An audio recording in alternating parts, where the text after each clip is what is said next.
So, good day. I will show you how to solve the test scores. For example, plant type. Plant type. Alleles is a big T equals tall.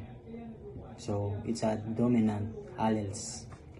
And second, small t equals short and recessive alleles.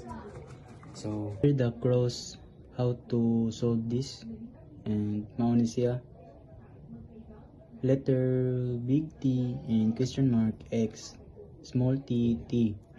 So unsa na siya pagpangita nato pareha ni unknown tall plant is big T and question mark. So sa diri sa niya sa test cross partner wa siya partner diri. So pangitano siya pamagi unsa siya pangitag partner pareha ning test cross partner. Small t is a homozygous recessive. Unsa man to siya pangitag partner ni para mahimo siyang heterozygous. So dara gipangitano to siya pamagin sa ato siya pag-solve.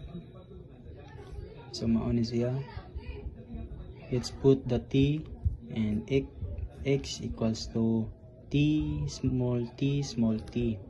So mao na siya t to combine aning para mabuo gyud na partner big T to small t. So mao na siya magawas big T and small t para mahimo siyang heterozygous. Tall x short, big T and small t, short t and short t.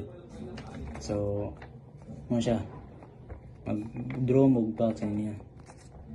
So sa box nasa mga alleles asa ni mo ibutang. So dara mo siya. Sa side sa box is imo ibutang itong big T and small t. Dara mo siya. And sa taas naman kay katong small t na imo nga short diri sa taas t and t.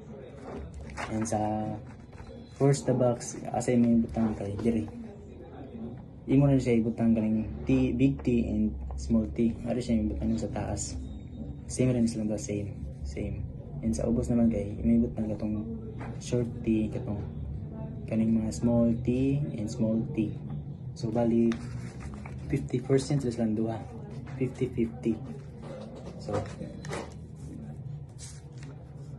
ang genotypic ratio niya is colon 1 big T and short t, colon 1 small t and small t.